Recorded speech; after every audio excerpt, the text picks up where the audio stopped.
I called people to come together. I gave them hope that if we fight together, if we continue, justice will come. I even went ahead to champion contribution, encouraging them to contribute to this cause. And not just that, I also contributed my own money, believing the objectives that were presented to the public will be well executed, only for me to start asking questions. And I'm being told that I can't ask. I said, where was toxicology done? Because we need toxicology results, we need autopsy results, we need to review it, we need to know why we are inconclusive. After all, I complained even before then, 5 months earlier. Toxicology autopsy, you said it was done, it was ready. Why can't the father see it? They played us game that the man cannot show the father. You think I will be happy? Won't I vent when you are doing things that are wrong? And you keep using public contributions, which I am a part of, and you are telling me not to vent? And you are telling me not to vent? I misled people. It will be me misleading people. My friend, be careful. I'm going to drop you. Okay? It may be interpreted as misleading people into contributing into a fraudster.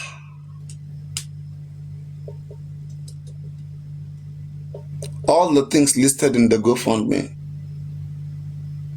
how many of them were covered? I'm not even talking in respect to this new contribution. I don't have anything to do with this new contribution. The one the whole world contributed.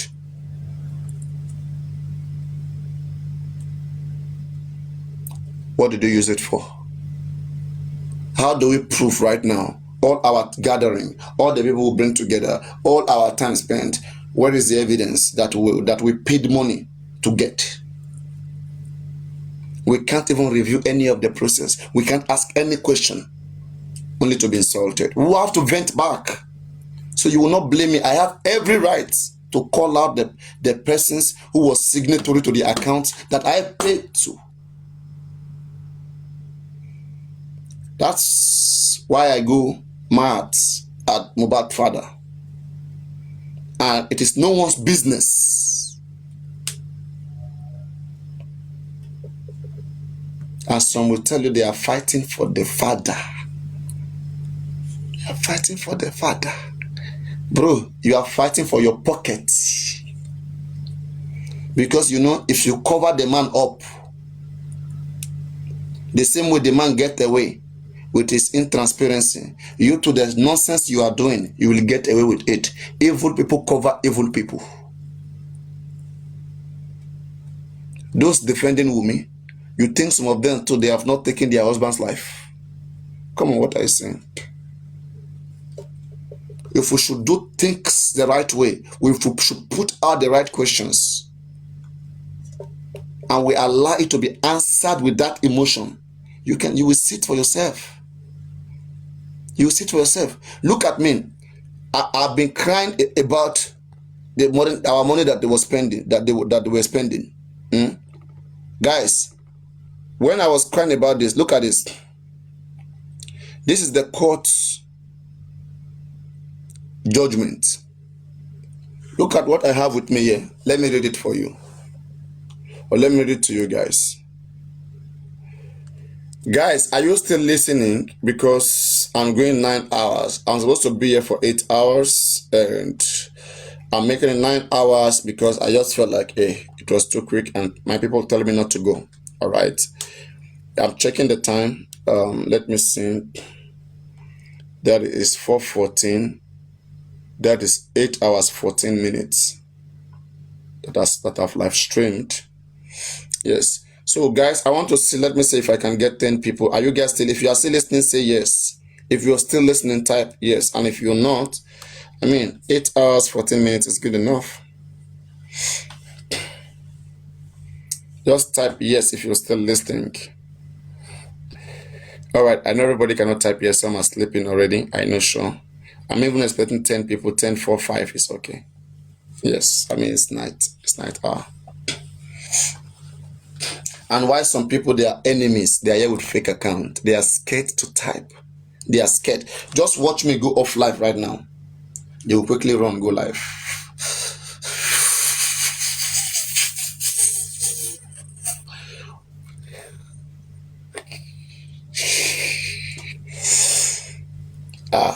Break the silence. Is this you? I'll be another one again. Which break the silence be this one again? I don't understand though. You shall fake break the silence. Oh. Voila. Which can break the silence with this one again?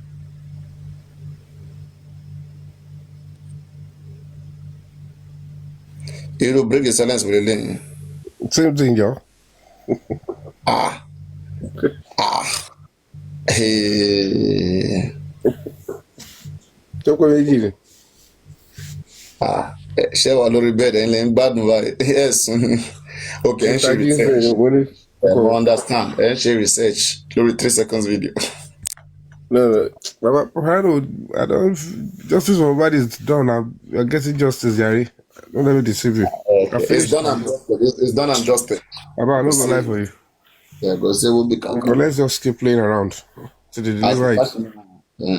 Kashima saw it. Maybe tomorrow when you get chance, I still want to analyze you based on Baba. Tomorrow with my other accounts. I want to analyze you based on with respect to Baba.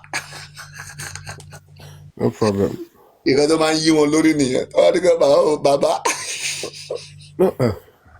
You know, I remember that time they were saying that anybody that wants justice must go through Baba. They say Yomi must go and meet Baba. Now, why they don't say VDM must go and meet Baba Mohbad? They were. You see what I'm saying? On double marks. Báwọn yẹn bá ṣe rí onígbà bá ṣe pé gbáyìí ni. And I cannot really quickly change my nature. Even without this one, I always trust people quickly. And man believe we got everybody reading and I'm plain. Into my Koba Junior, I always believe that I'm transparent enough. And another thing, to find anything I set my hand to do. The way people always believe. You believe I always.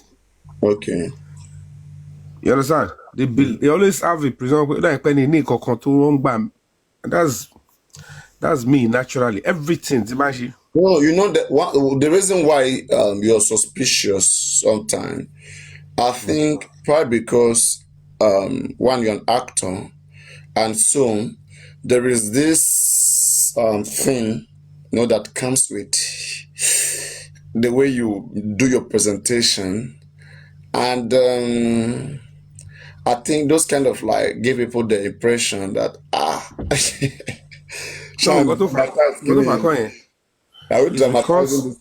it's because of this TikTok.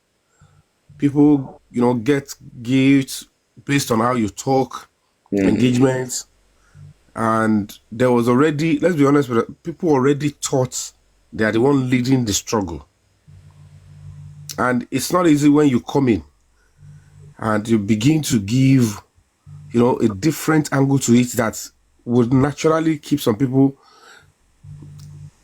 It won't give them other choice than to start following if they are the one seen to be on the front line or something. You understand what I'm saying? So, unfortunately, the time I came is not from the beginning. I came in the middle. Is your mouth sweet? Is your mouth sweet? Iṣẹ́ ibi tí mo ti lè lo sweet talk tí mo ní skill ìyẹn kọ́ ni that is not justice or human rights community.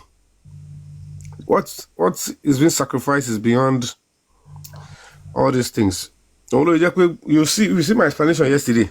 Kọ́ wípé gbogbo tí mo ṣe ọ̀tọ̀ táwọn èèyàn kàn analyse tó ń sọ ó kọ yàtọ̀. But my presentation gbà yẹn, of course, you are correct. Ó lè ti wá make sense. Torí pé I was going through fire in different form. Èmi náà mo wà lójú lọ sójú kinní kan. Attack wà ń bí, suspicion wà lọ. Ojú nu. You understand? So it's quite unfortunate, but aláwọ̀ yẹn ká lọ́mọ bó ṣe ń lọ ni. How many hours let them stream? What I can man stream gan? But those days get over man stream 24 hours. Cause no be time you shaking. Ó bá ṣe wá náà ni màá kí n calculate. No, nígbà yẹn.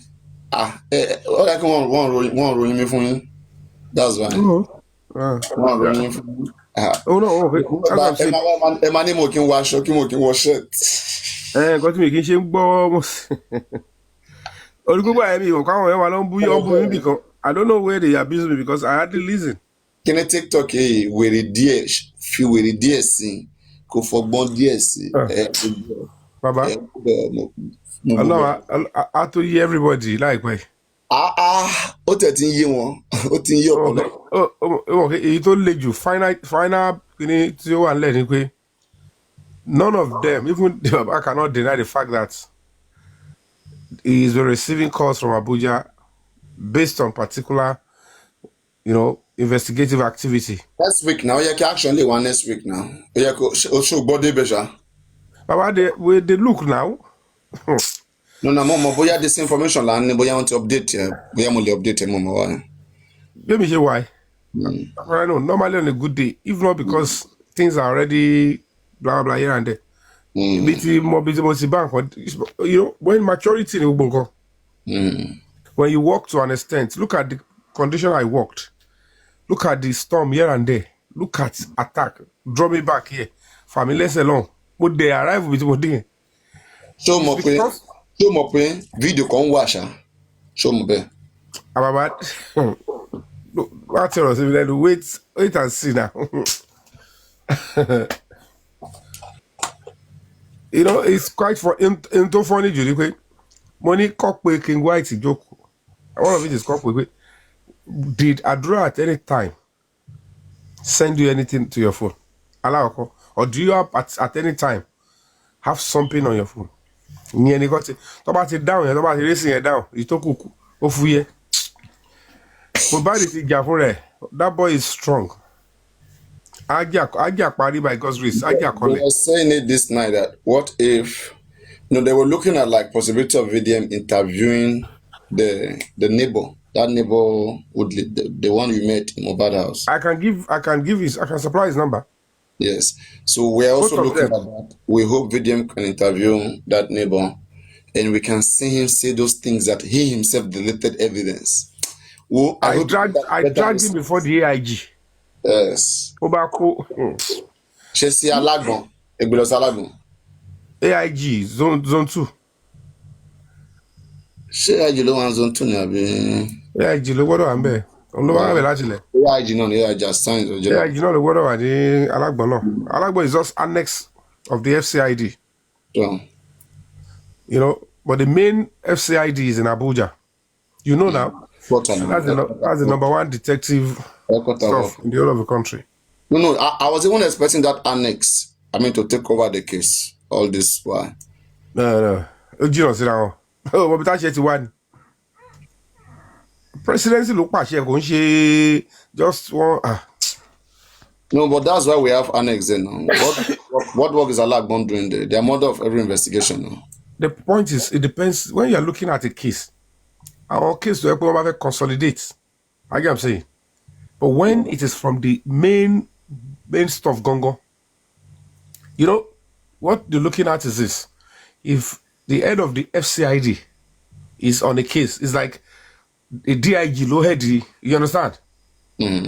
So just like the way the Deputy Commissioner of Police is the head of PANTI, SCID.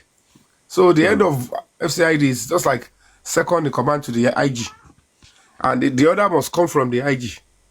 So when you look at the order from the presidency and say, go and do this sharp.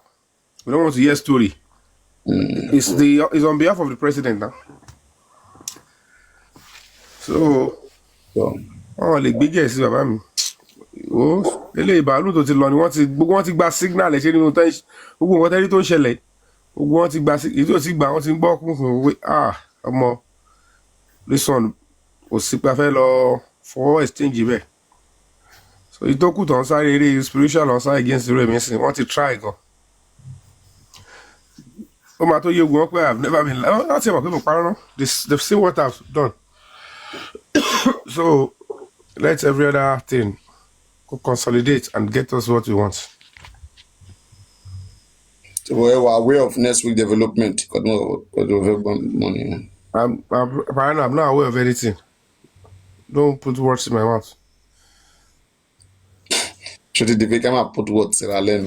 Àwọn tí wọ́n rán lọ tọ́lá àwọn fẹ́ lọ sí Àbújá àwọn ilé ẹ̀kọ́ wọn iṣẹ́ pẹ̀lú gómìnà náà tọ́lá àwọn fẹ́ lọ bẹ̀ wọ́n fẹ́ lọ bí tí kéèsì yẹn wà. Ẹjọ́ wà nínú. Ìyí tó bí mi lójú ni pé ládùúgbò bẹ́ẹ̀ ṣe bàyàn jẹ́ gbogbo ẹ̀ tó nígbà tó dé productive level yẹn ẹ̀tún sì ṣọ̀tẹ̀. You don't understand. Ẹ máa bọ̀ ní lọ́jọ́ Friday mo máa appear mo ń bọ̀ lọ́jọ́ Friday. Ọlọ́run aṣọ ìrọ̀ṣẹ́ ìbọ̀. A máa pàdé ń bẹ̀ náà lọ́jọ́ Friday ní Quest.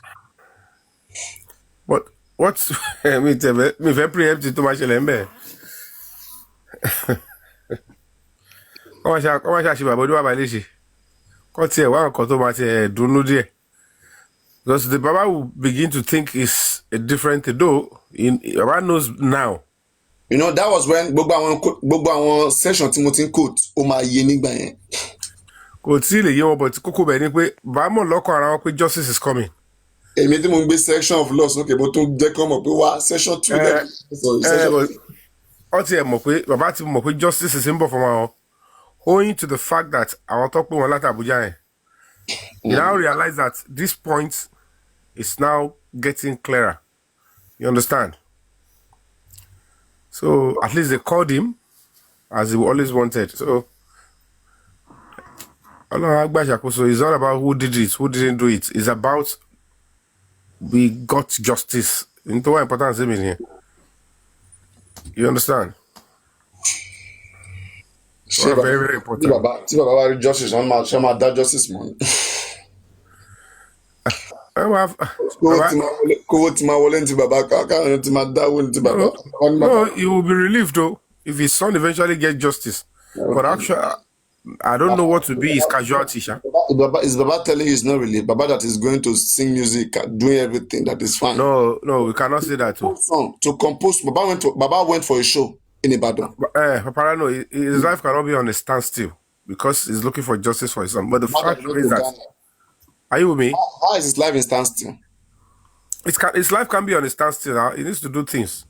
That's what I'm saying now. That I mean, but when the daughter-in-law do things, people are seeing into it that she's moved on, is selling her. Yeah, any problem. Her life can be on standstill. She needs to make.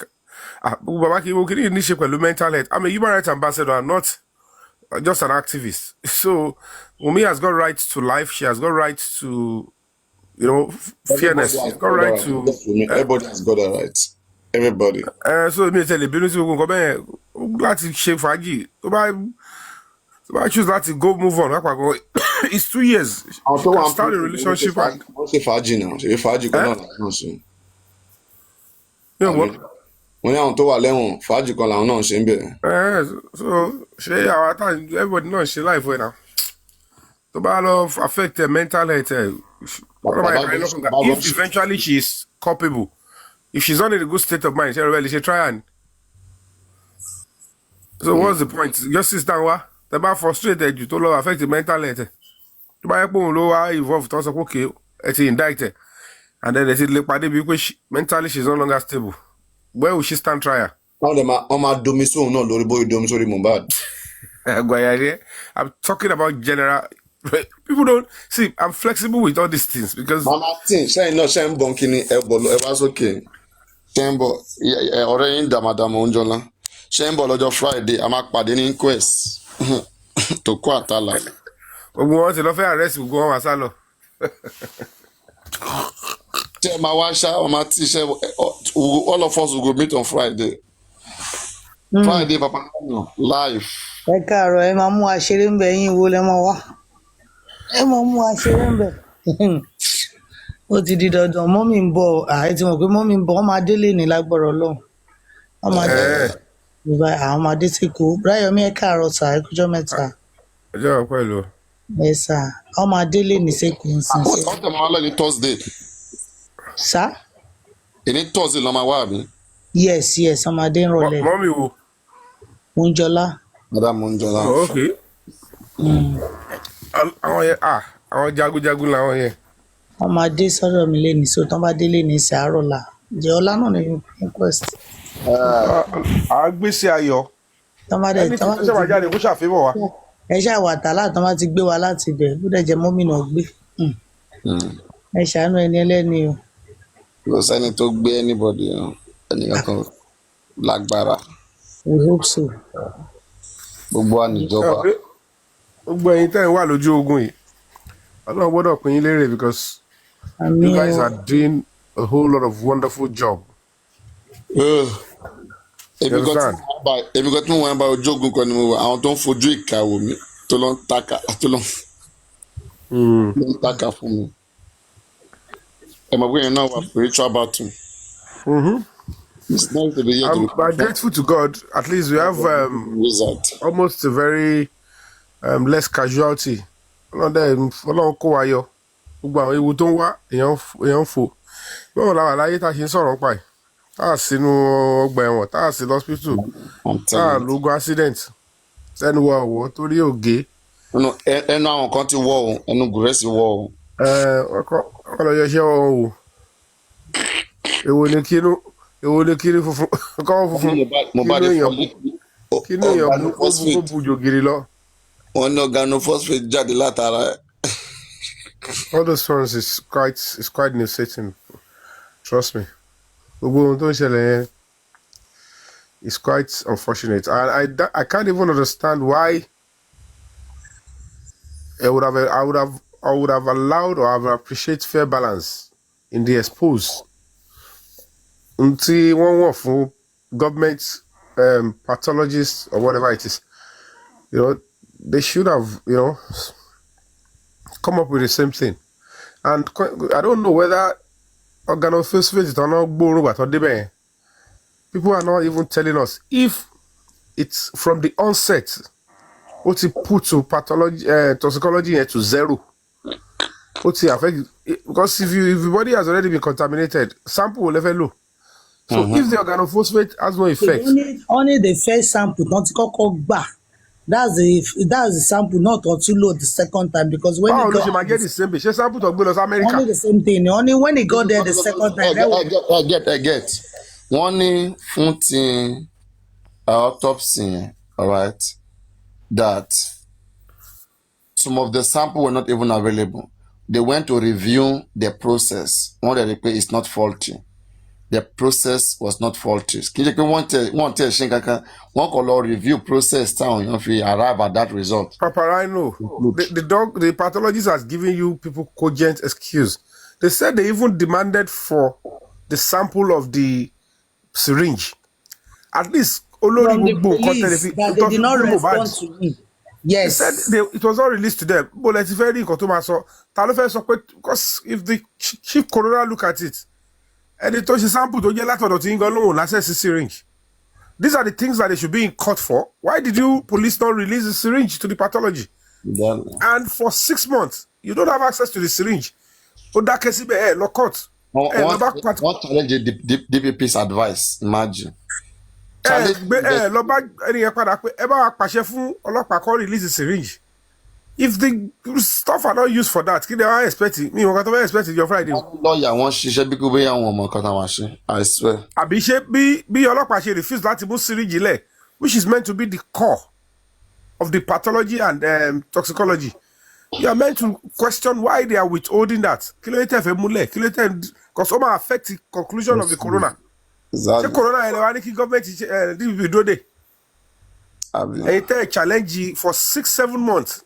Your pathologist knew there was organophosphate and there was denial of access to syringe. Imbo let it conclude because to ba je pe looto le wonu bi ti won ti Mohbad kú sí.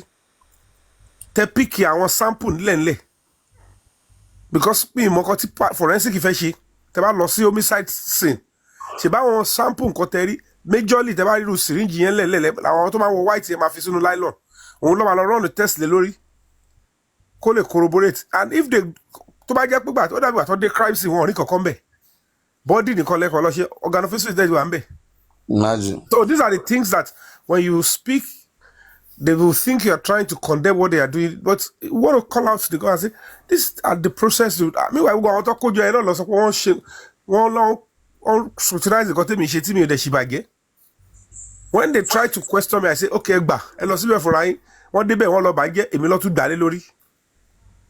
But in spite of it, God keep coming through for me, and at the end of the day, I pursued it without waiting for them because Moko is baseless. This you have assembled too many people that they want to play some unnecessary Jackie Chan. Allah look pay me quickly. Just go and assist the voice of the public. Him down. Narimo lost soon now. Although day by again lost soon, Jare. Lost soon. You understand? Look at everything. Thing or she won't comment about it. Come on, remember the question. Each thing, Mama Shalaye, me chabos. Lori koko. Mo jẹ gbèsè. No. I lost so many things, but and I still go on. So, but yeah, what are them? They don't support the NGO alone. They come afar. But a lot of people are marrying here because normally no. When people are paying for something, you won't blame them for trying to know the well-being of that. I want to pay for call one bill. I want block you shady. If they ask, I will answer. I wasn't running away from any platform. I will not block. Look at the one they brought out yesterday. You know what you brought out? You want to Solano? Go and play back your show yesterday. You show me. Just go back and play it. You would have, even you get a proper insight. The one you had before. I think the show was 10, 11 hours. I cannot go. Just go and look at the tail end, like two hours before. 3 hours. You go and feel it. Mention it. What was discussed? Baba. Anyway, you. How did it end? I didn't know. How the show end? Maybe some people will play the show back if they record it. It's about what? Maybe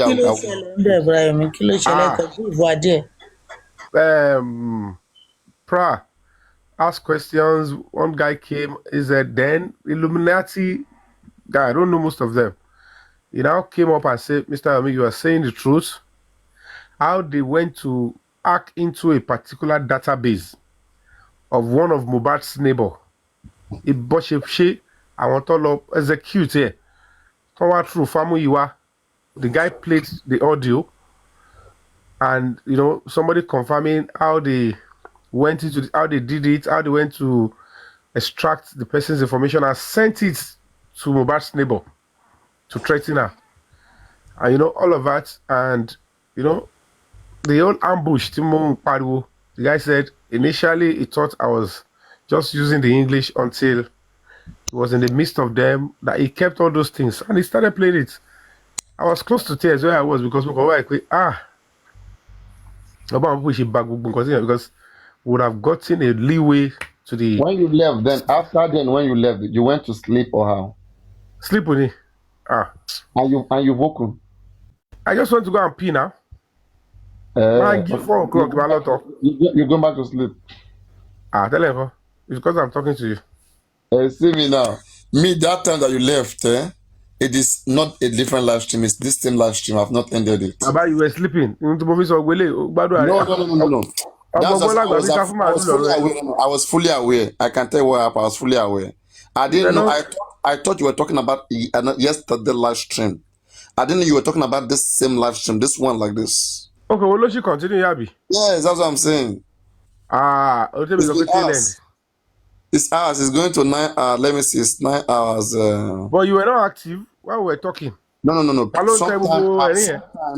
Sometimes I off my camera. I'm doing a project. Sometimes cooking. Sometimes just doing some miscellaneous, right? But I can hear what's going on. Like Illuminati, it was Comrade Moses. Comrade Moses. He was saying it was a Sheyi. So once I think he's the one. Voice here. So, You can imagine the whole nonsense. Ẹ wà àwọn tó ń rán lọ sí ibi tó wà sensitive bẹ́ẹ̀. but bàbá yẹn máa ń sọ̀rọ̀ sometimes as in tó yẹ pé Ẹ̀rí ọkọ̀ wọn máa jẹ́ Mr. Mohbad sì máa fi àjẹrù búra ẹ̀. nǹkan tó sọ yẹn mo ṣe máa bèrè lọ́wọ́ ẹ̀ bóyá lóòótọ́ ni bóyá ó Maybe mìíràn. Mohbad àti ẹ̀ ti máa kọ́nu máa ẹ̀ lékè. nǹkan tó ń sọ yẹn lè má rí pápá wọ́n lè pé nǹkan tó ń sọ yẹn lè má rí làbí nǹkan tí ẹni yẹn sọ yẹn lè má rí. Illuminati play yẹn mo fẹ́. Yes, with voice notes, with evidence. wọ́n máa ń like credence wọ́n máa ń like wọ́n máa sọ̀rọ̀ wọ́n máa gba They did it, oh, Papariano.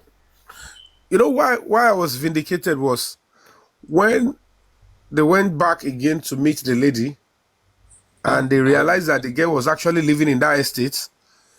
Bóyá wọ́n bribe ẹ ni o, bóyá wọ́n bẹ̀ ni o, that she should turn on me, and the girl came again. Ó bẹ̀rẹ̀ sí lọ platform to threaten me, and they were trying to back her up. She chased you down here now. That lady that chased you down here. So wọ́n wá gbogbo yín tẹ́tí wá sọ pé rọ́ọ̀dì mò ń pa. But if I had known then, I would have let her speak. So she spoke some places now.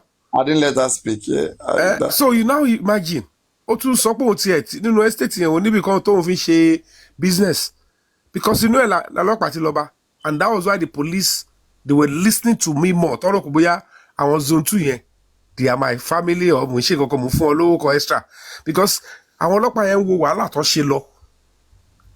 Wọ́n gbọ́, wọ́n rí táwọn èèyàn jókòó sọ pé lady yẹn ò gbénu estate yẹn, and àtọ̀gá wọn kó tó gba approval kó tó lọ sínú estate yẹn, because when they are going to for that operation, wọ́n gbọ́dọ̀ book ara wọn kó tó lọ.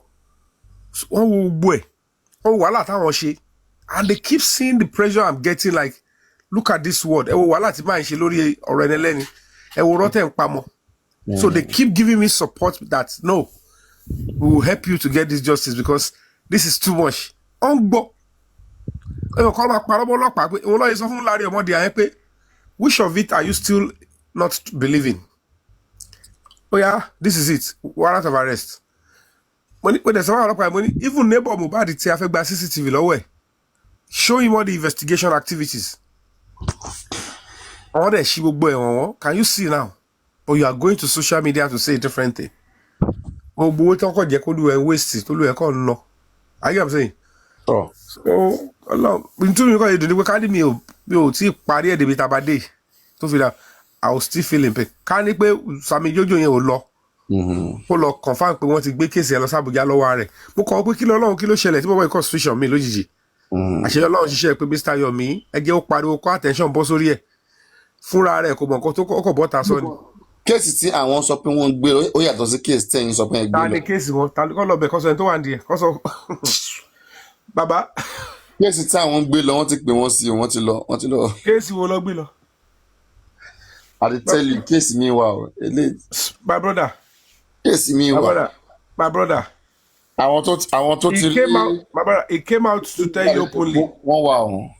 Listen up. He came out to tell you openly that so case has been transferred to war. So, nto wa bẹ ojú pé. Ṣé mo ń bọ̀ náà? Ṣé Panti ló transfer case àbí Wọ́n gbà lọ́wọ́ Panti ni. You know they already ambushed me by asking that Panti pé kó transfer petition me. Kó transfer it here, everything. Gbogbo ẹ̀ kó harmonize ẹ̀ kó dá padà sí Panti. They never knew that God is going to do it, that presidency will not give order. Go anything to my job, 3 seconds video and everything. Ṣé ẹ ti rí ọ̀dà yẹn ṣá tí presidency give yẹn? Papariano, ó dàárọ̀ wà lẹ́pọ̀. Wọ́n ti wọ́n tọwọ́ bọ̀ mí lẹ́nu ni. I'm not supposed to be doing this again. You understand? Ẹ ti rí. Ó dàárọ̀, n fẹ́ lọ tọ̀. I'm going. Bye bye. Okay. Ẹ bá photocopy ẹ screenshot.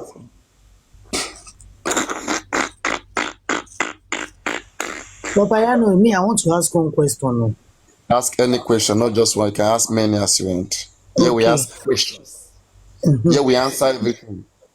Now, if autopsy could said unascertained and the other one said inconclusive, if they now went to go and do DNA and DNA tell them is negative, that is not Mohbad's son, How does it collaborate that Ale ló pa Mohbad? What evidence would they now bring out? If DNA says positive that child is Mohbad, right? The child is not from Mohbad. Okay, the child is not from Mohbad. Yes. So báwo ló ṣe jọ kí náà evidence fẹ́ mú jáde pé Ale it has something to do with the death of Mohbad, since autopsy could not tell us that he was strangled to death, he was shot to death, they beat him to death. Autopsy and toxicology did not tell us anything of such. So Let your kí man náà answer. That's the question. Put the question to him. you say what? Put your question to your man. We answer it. Okay, break the silence. Ṣé gbọ́ question tí mo bèrè yẹn sir. Etumberry.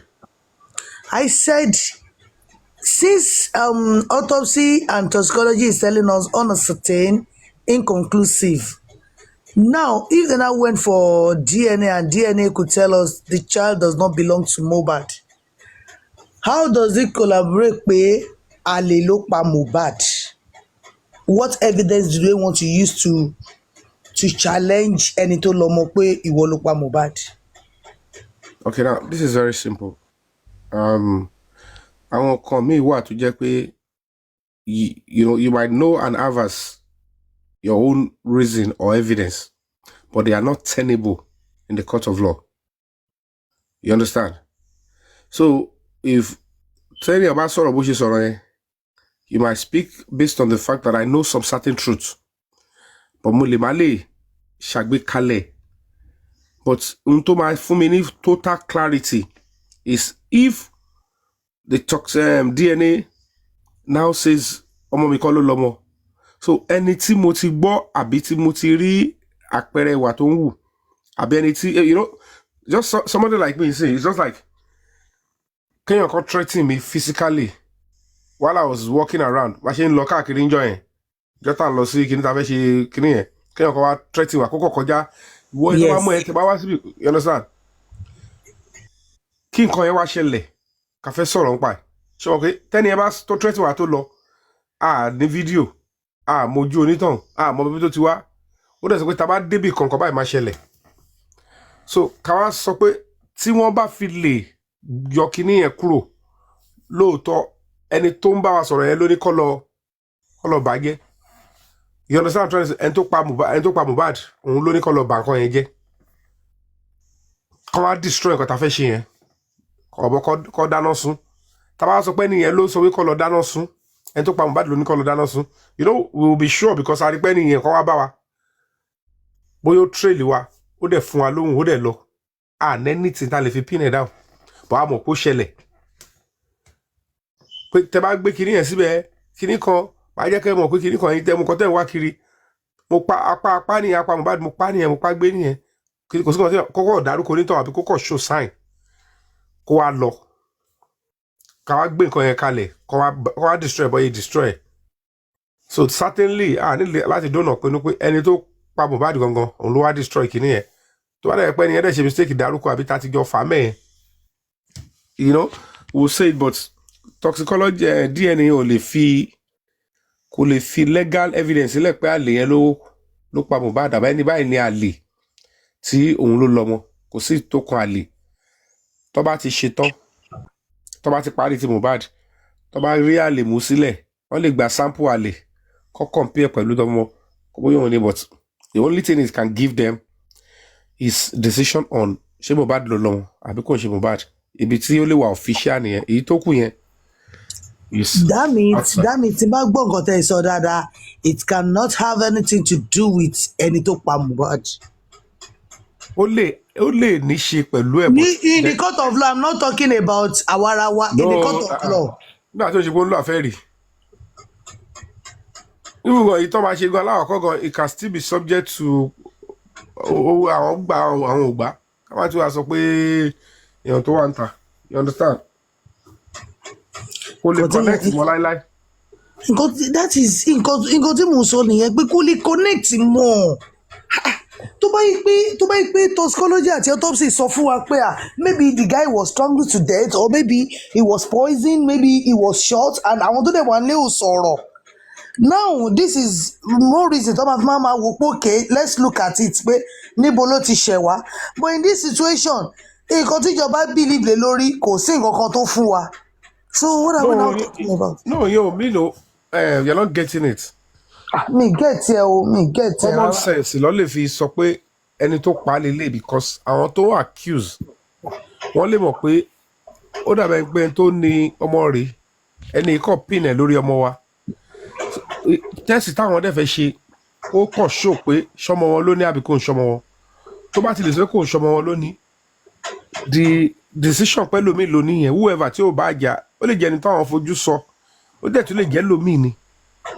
I get saying, but èyí táwọn ṣe yẹn lórí ti Mohbad kò lè determine who the other person is medically, but common sense, as in when you are trying to talk about ẹni tí mo fura sí ó lè clear fún wọn kó fún wọn ní clarity in that area, but not anything that can be legally proven. That is their family problem.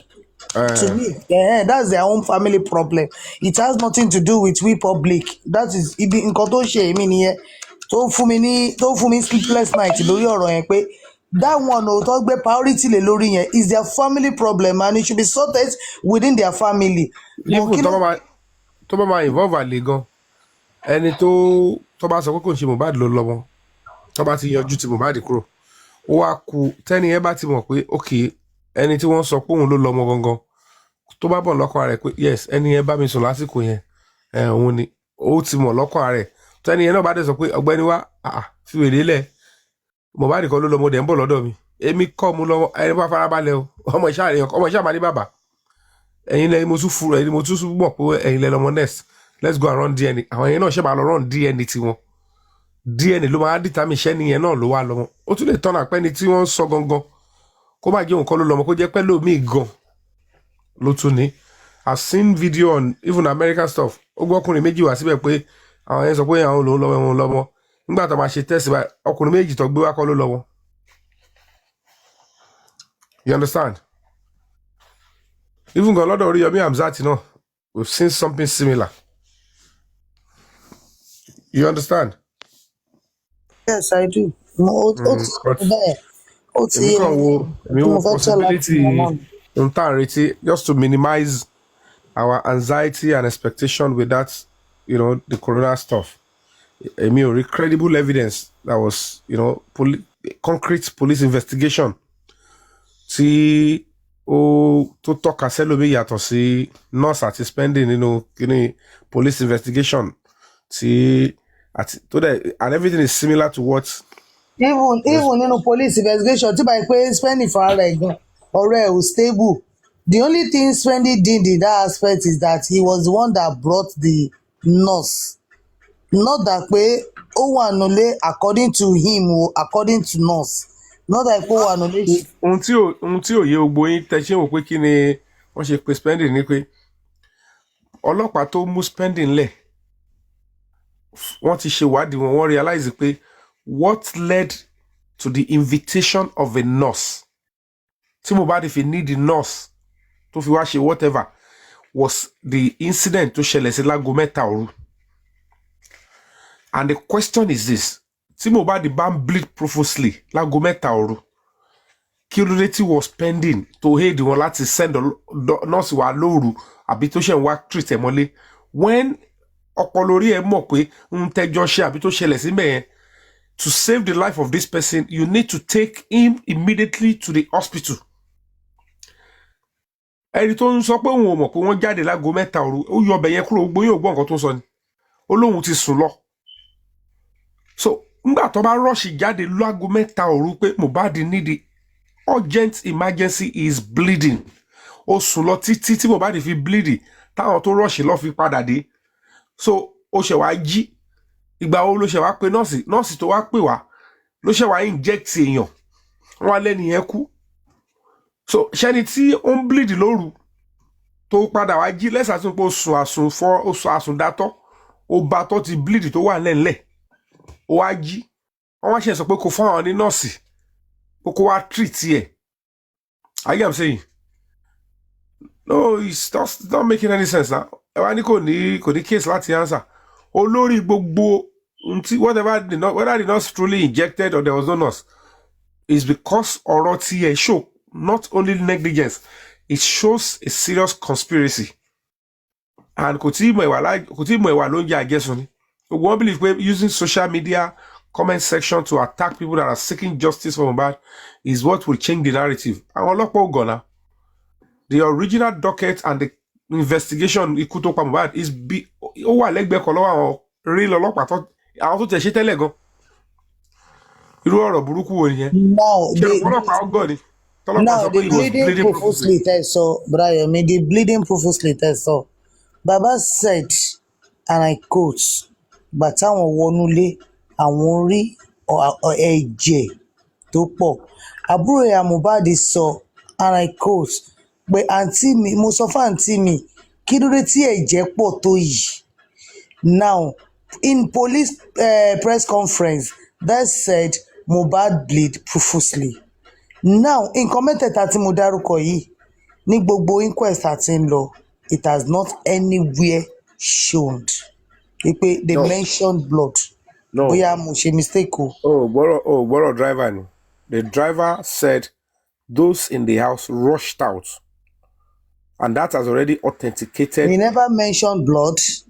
He said those in the house rushed out. Kò sọ pé òun rẹ́jẹ̀, kò lóun rẹ́jẹ̀, ó náà rush out, ó lóun gbáriwo. And they rushed out. They even come to tell him pé kóun sáré wá bóyá kó gbé wọn lóró oògùn or something. Namati. Sir?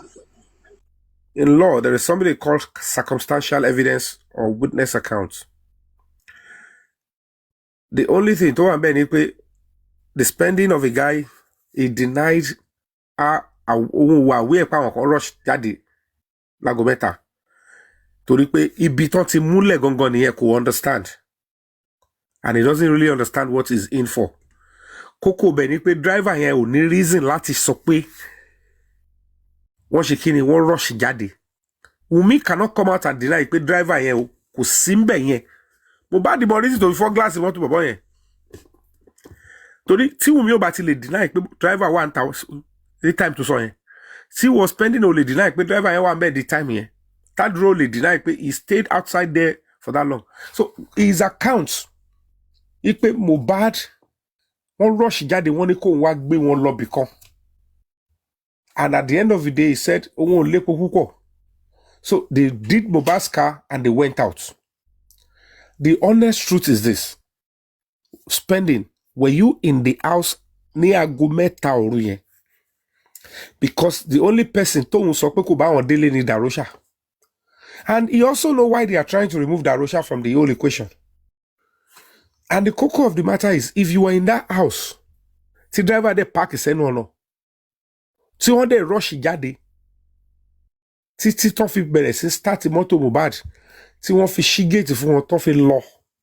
The question now is this: if Mohbad was needing medical emergency, ẹ má tiẹ̀ sọ̀rọ̀ pa bleeding profusely. Torí òun fúnra ẹ ti confirm pé Mohbad ọwọ́ ẹ̀ ṣáà ṣẹ́gẹ̀ láti tó ti lọ ṣe concert. Ó dẹ̀ confirm pé ìyàwó ẹ̀ bàjà. But n tí ò fẹ́ confirm ni pé ó bàjà nulẹ̀. Kò fẹ́ confirm ẹ̀. Ibi tó ti fi ń ṣàwo nìyẹn. Kò dẹ̀ fẹ́ confirm pé ó dẹ̀ di stage kan lóru yẹn o. Mohbad ní the medical emergency. And lábẹ́ bó tilẹ̀ wù kó rí, ọlọ́pàá ka statement driver ń gbà yẹn. Torí n tó ṣe ń sọ fún corona inquest tó ń sọ fún very dark man, ó ti sọ sínú statement ọlọ́pàá ti kà, ó dẹ̀ ti fi time síbẹ̀. Wọ́n dẹ̀ ti rí pé spending ti yọ bẹ̀ yẹn kúrò. Ìwọ spending tó yọ n tó ṣẹlẹ̀ lágo mẹ́ta òru, ìwọ spending tó yọ yẹn, ìwọ náà ló ṣe kíni, ìwọ náà ló lọ pé nọ́ọ̀sì wà tó fẹ́ treat onítàn. Ó lóun so kò yẹ pé yọ̀ kó mọ ní ó ti sùn. Hello, what are you saying? Ṣé bẹ́ẹ̀ náà lèèyàn ṣe wọ́n níyàn ní the medical emergency, Mohbad ariwo tó máa pa káwọn mẹ́ta yẹn tó bọ́ta, irú oorun wo ló fẹ́ sùn? Ó sùn títí nígbà tó máa fi jí, nọ́ọ̀sì tó wá padà gún Mohbad padà ló ṣe wá pè wá, ó wá jí ngbà yẹn àbí ó jí láti lọ pe nọ́ọ̀sì tó inject pa.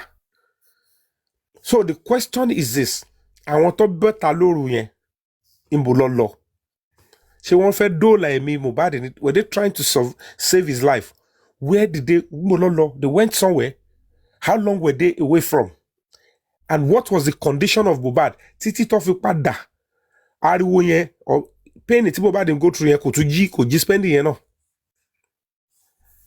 kò jí because àwọn mẹ́ta tó lọ ọ̀tá yẹn ṣáwọn yẹn ò mọtí ṣé Mohbad fún rẹ̀ ò mọtí so suddenly at the end of the day he is now so asleep gbogbo ìgbà tó fi lọ tó fi dé padà even while they were away gbogbo bẹ́jẹ̀ ṣe ń dà lọ́wọ́ Mohbad yẹn kò jí náà àbí so if he is coming to say he was asleep but ẹ má gbàgbé pé ẹni tẹ́ sọ pé bóyá ó ti mọtí yóò yàn òun ló lóun gbé ọmọ nínú mọ́tò. nígbà tí wọ́n bọ̀ nìyẹn ṣe mídélì tó ń wọlé ẹ mọ bọ́ tí ṣe máa ń ṣèyàn. bó ṣe bẹ̀rẹ̀ sí mọtí nìyẹn ìgbà tó délé àbí but you can accept that he was not drunk ó dẹ̀ mọ ohun tó ṣẹlẹ̀ sí Primeboy àti Splendid àní gbogbo yín ẹ̀ fẹ́ sóòótọ́. That's what they're saying. I even said it in the next morning. Ó lóun rí Mohbad ó ní Mohbad even show him the next show táwọn lọ that we spoke at around 11. They spoke at around 11. And Aduna said if anybody said he saw his brother at 12 o'clock on Monday, he run up. Do you believe that Mohbad was bleeding ní aago mẹ́ta òru ó dẹ̀ jáde lọ́wọ́ fẹ́ lọ make the attempt in life so the question now is this Mohbad tí wọ́n lọ fẹ́ treat tó jáde lọ lóru ń tẹ́yẹ kẹ́ bèrè ni pé kí ni wọ́n padà mú bọ̀ ṣé wọ́n gbé nọ́ọ̀sì wá treat ẹ̀ àbí àwọn tó ní Mohbad ń bleed àwọn fẹ́ lọ ṣe wọn kí ni wọ́n fẹ́ lọ get. Nobody is ready to respond ṣèbí tó dé la ṣe ń bè lọ́rùn tó wà nílé pé who is that wọ́n ní nọ́ọ̀sì kan wà tó sùn mọ́jú àgbọ́. If that is now the case are you my brother nítorí pé ó lè jẹ́ nọ́ọ̀sì tá à ń sọ yẹn òun ló lọ bá wọn lọ gbé because nọ́ọ̀sì yẹn ò ní mọ́tò òun ló sọ pé òun ní nọ́ọ̀sì bí kan nọ́ọ̀sì tá à ń sọ ìróòlù tí nọ́ọ̀sì yẹn wá play ní tí yẹn ò ṣe lè sá nìyẹn pé òun ṣe on the 12 lòun ṣe anything on the 11 ni wọ́n dẹ̀ lọ gbé ni do you understand so wọ́n lọ gbígbé tó dẹ̀ lọ gbé whatever it is àwọn ọlọ́mọ ohun tọ́jọ́ ṣe but coming to tell us that táìmù tí ogun le gangan fún Mohbad yẹn ìwọ ń sùn gbà yẹn you were sleeping you became a sleeping Jonah ó sùn lẹ́nu ẹja if you wrote that to the police the detective will know this guy is hiding kò dìgbà tó bá rí nǹkan tó bá wà sọ ní pé ó tiẹ̀ ń parọ́ and they conclude that this person has a case to answer then come and explain tó bá bẹ̀rẹ̀ sí prosecute lẹ́mọ̀ pé ohun tó rò pé òun kọ́ fún wọn nọ́mbà yẹn tí trial bá bẹ̀rẹ̀ lọ́ máa sọ fún pé you are lying my lord this person is lying ẹ wo testimony driver ṣé driver náà sùn ni but driver jí ìgbà tó ráriwo and suddenly you that went to invite him. Teacher wọn mu now ẹ má jẹ́ ká mix it up driver ò lè ever ẹni tó tẹ pé driver ni tó ń ṣiṣẹ́ is not his car kò lè mú ọtí táwọn mu that one is happening. Mama T, sir?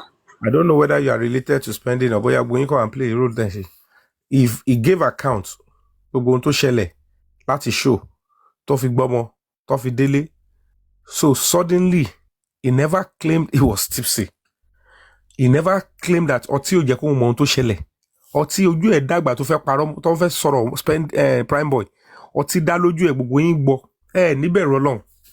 So ọtí ò sí lára ìgbà tó ń sọ̀rọ̀ tí Primeboy ṣe tó fi tí Primeboy fi wà lẹ́wọ̀n for 4 months but ńgbà tó di ìgbà tí Mohbad bleed profuse lágo mẹ́ta òru tí driver sọ ọtí bẹ̀rẹ̀ sí ṣiṣẹ́ gbóyè rẹ́dí jàre Ọlọ́run ló mọ gbogbo nǹkan tó ní kálukú ń ṣe lórí justice Mohbad so now within the short period tó dìrọ̀ mọ́ kéèsì yẹn. Anytime lè máa ń tó sọ́ọ̀bù sí anybody tó bá ti lè sọ̀rọ̀ báyìí kí n tèmi. Nítorí gbogbo ohun tẹ́ ẹ̀ sọ yóò make sense. No, you are talking on your own perspective. I'm also talking with my own opinion. Perspective tó bá ti ẹ máa gbọ́rọ̀ mi perspective tó bá ti ń jọ pé you are trying to shield. I'm not shielding. I'm telling you what ẹlòmíì tó bá sùn níbi oorun pẹ̀lú even láìsí ọtí gan ẹlòmíì tó bá sùn gan ẹ máa gbá ilẹ̀kùn kò ní gbọ́ Now the question, Nǹkan tí bá ní experience ẹni máa sọ̀rọ̀ lé lórí now, it's not because I want to shield anybody. ẹ máa gbọ́rọ̀ mi. The point is this. Ngbà tó kókó tí ẹ fẹ́ gbà ní pé the time Mohbad need a genuinely medical attention was that 3 a.m. lóru. Nígbà tó jẹ́ pé time yẹn ló need the medical attention. Time yẹn ni wọ́n need the nurse Come to think of it, whether Yomi ṣe rí ọlọ́tí gan 3 a.m. tó sọ yìí, ìgbà wo náà délé? Ìgbà wo gan-an délé lóru ọjọ́ yẹn? Ìgbà wo gangan nígbà tó délé ṣé wọ́n tún sì gbé bọ́tù ṣé wọ́n tún sì tún mú nǹkan míì? Náà ìgbà wo náà sùn? Tó bá jẹ́ pé wọ́n sùn less than 1 hour or maybe Mama T, an hour ago Mama náà T, ṣẹ̀ṣẹ̀ sùn ẹ mọ̀ pé ó sì máa wà in Mama a T, deep sleep. Mama T, Sá ṣe lè sọ fún mi àwọn mẹ́ta tó jáde lóru yẹn. mi ò mọ ó ìmọ̀ àwọn mẹ́ta. So now ìgbà tí ẹ lè sọ àwọn mẹ́ta tó jáde, àdúrà ò sọ àwọn mẹ́ta tó jáde, Wùmí ò tí sọ pé wọ́n jáde, àwọn mẹ́ta báyìí pàtó ni. The driver does not kò lè dá wọn mọ̀. But this it is established. Àfẹni tí ó bá fẹ́ bọ́ lọ́run lépo ẹ̀, 3 people went out. Ó wà reasonable pé àwọn mẹ́ta tó jáde yẹn, ohun tí wọ́n náà fẹ́ lọ ṣe ni pé wọ́n fẹ́ lọ dóòlà ẹ̀mí Mohbad. Now ẹ má gbàgbé pé this same spending ó connect pẹ̀lú Wùmí nígbà tó ń chat. Ó ní ṣe ó ti gbà yẹ pé òun tẹ̀lé wọn lọ, àwọn kan lọ gbà tó fẹ́ lọ save life Mohbad tó fẹ́ lọ ra nǹkan. Ó kàn give a different timing. Wọ́n ní Wùmí yẹn fi sọ pé yes, I didn't even know you followed them. Ẹ bọ̀ kó sọ pé àwọn kan bọ́ta lọ, go back to their chat. Nígbà táwọn méjì yọ̀ ń ta òun síra wọn tí spending fẹ́ sọ̀rọ̀. Ó ní I even followed them. Wọ́n ní kìíní kan DJ Bami àti one other guy. Spending yẹn sọ pé òun tẹ̀lé wọn lọ. Time wo ló tẹ̀lé wọn lọ? Tó bá jẹ́ pé òru yẹn ni Mohbad need the medical emergency. Time yẹn ni spending tẹ̀lé wọn. Mohbad ò lè máa bleed lóru. Káwọn kan dú lọ kí wọ́n ṣe wá dé kó ṣe wá fún wọn ní nurse because kí làwọn yẹn lọ ṣe? Tó bá jẹ́ pé ó bleed lóru tí wọ́n dẹ́nu orí 11 ó fọwọ́ hùn ẹ̀. That means pé wọ́n ti tọ́jú ọwọ́ yẹn nìyẹn. Nurse yẹn gan tiẹ̀ kò bá spending because the nurse said òun treat Mohbad ní at around 2 níjọ́ Tuesday, and meanwhile pẹ̀lú gbogbo narrative and everything tá à ń gbọ́ yìí Mohbad died on Monday.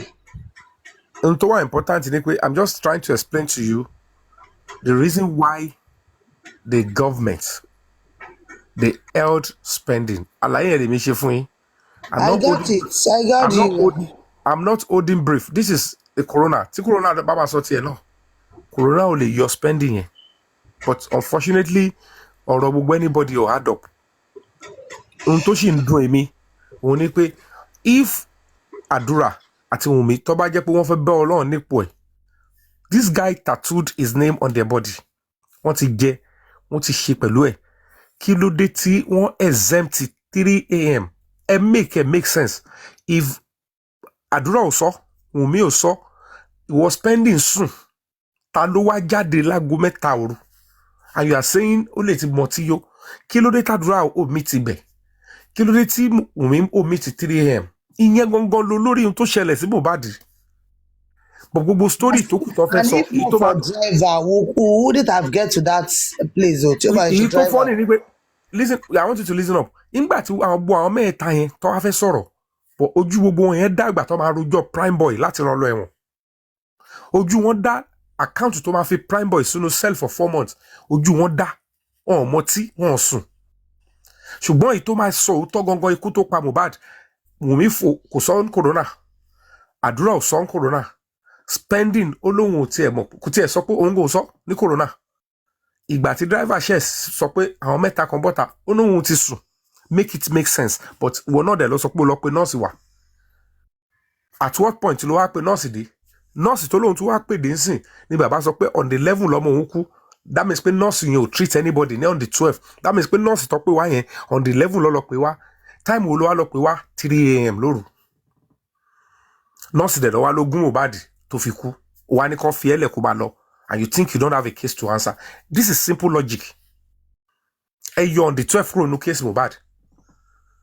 If it is on that 11, story one is show ó Prime Boy jà ibi tó ti kókó ọ̀rọ̀ Wùnmí ò mẹ́nubà Àdúrà ò mẹ́nubà Dàróṣà ò mẹ́nubà ìgbà tó dórí ìwọ spending ó ti sùn ó di Jonah olórun and you people are giving excuse ó lè ti mọtí yó in a serious homicide case ẹni tó ló pe nurse tó padà treat Mohbad ṣe rò pé one or two person ló ti sọ fún wọn pé on the level ni nurse wa kò ṣe pé nurse wà pí enjoy yẹn but ohun tí nurse yẹn ṣe gangan ló padà tún ṣe kiri ó ní role to play and look at it eventually syringe tó tún wá fi gún Mohbad pa gangan ọlọ́pàá ò múlẹ̀ this is the same ọlọ́pàá tó ń block 3 seconds video because tó bá mú syringe yẹn lẹ̀ ó máa show test pé wọ́n inject Mohbad with a poisonous stuff so if you're spending ìwọ ló pe nọ́ọ̀sì wa tó wá inject kí ló fún ta ló sọ pé kó gun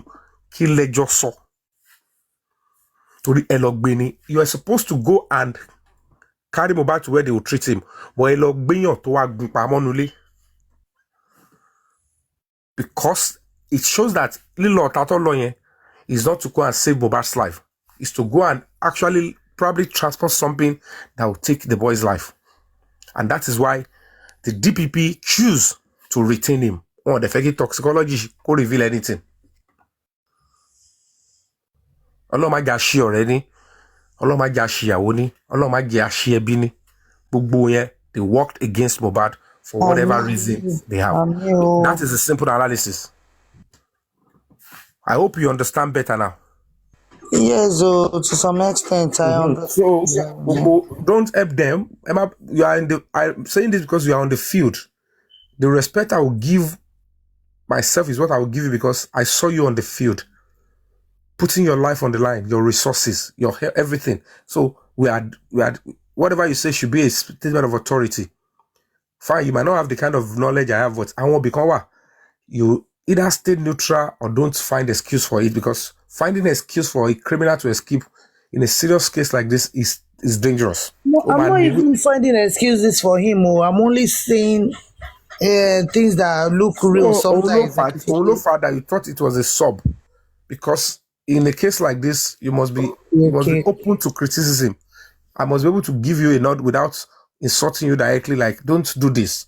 Because whatever you're doing, mean because in that critical moment. Only the driver was not willing to join the bandwagon. And under forensic and proper police investigation, there is no cause for the driver to pick that narrative. Did he maybe they might invite the driver? Maybe Obati law put us in script here. No, they put here. They belong to a particular court together. And the reason they deleted Mohbad only the driver is not part of them. So we go to the driver ever choose that is so talk àwọn èyí ni wọn ò gbọ́dọ̀ lanu wọn sọ òótọ́ tó bá sọ òótọ́ nínú tó wà yẹn má jẹ̀mú ni nǹkan yẹn má padà ṣẹlẹ̀ sí nǹkan má ṣẹlẹ̀ sí wọn just the way they punish the other guy tó ń gbẹ̀mí ẹ̀. Do you understand? So the whole point is they never confirmed that Mohbad was bleeding like Gometa because Tomba fẹsẹ̀ múlẹ̀ pé Mohbad was bleeding profusely lẹ́yìn ìgbà tí wọ́n délé ó ti yọ Prime Boy kúrò nu anything because the bleeding profusely can only happen at the point of contact tí Mohbad bá gé lọ́wọ́ kò kí ń delay rárá tí ẹ̀jẹ̀ iṣan bá bẹ́ pẹ̀ ẹ̀jẹ̀ yẹn máa dà láti ìbẹ̀rẹ̀ lẹ́sẹ̀kẹsẹ̀ ni. Èmi gan feel ẹ tí iṣan bá bẹ́ iṣan ẹ gan tí iṣan bá bẹ́ pẹ̀ èmi gan feel ẹ níbi tí mo ẹsìn bá gbé. lẹ́sẹ̀kẹsẹ̀ tí ó bá gé ẹsẹ̀kẹsẹ̀ lẹ máa rí ẹ̀jẹ̀ tó máa dà lára Mohbad lẹ́sẹ̀kẹsẹ̀ mẹ́ẹ̀ ọwọ́ ẹ̀ máa it will start dripping blood. wá solution instantly yẹn no kò sí nǹkan tó lè di ẹ̀mí yẹn mú mọ́. ó lè dákú. So whatever the case may be ó yàtọ̀ sí nǹkan fi rush jáde lágo mẹ́ta òru yẹn. So whatever led to the second bleeding, which is the critical one They know it and they all omitted it. They were only playing like the attempt to save the boy's life near Oruye was too less human. Wickedness was involved. They took over the whole situation from the wife. Ó kàn rí pé wọ́n take over lọ́wọ́ wọn pé eléyìí kò lè yé o. Ibi tó gbọ́dọ̀ bá lọ rè. Àná òun náà gbọ́dọ̀ ṣe mẹ́nu mọ́. Kó padà lọ kó sòótọ́ fún rẹ̀. Because at the end of the day, it will come to fall very shortly. Ohun tí gbogbo yín tẹ́ ẹ̀bọ̀n yẹn, ó máa bọ́ta. They know. That is why even the Adura, inside him, naturally, he will speak the truth and tell you, this is what happened to my brother. But yeah, àti bàbá ẹ̀ mọ tó tẹ́rí sí, àti Darosha. And they know what happened. So the kajo that tẹ́ ẹ̀ bá gbà kélé lọ, then this one will have to go. So that's the whole stuff. But by the special grace of God, the whole stuff will be resolved very shortly and we will seek clarity. Oh my year, everybody. Let's see what the corona will bring out. Am I for? It would allow my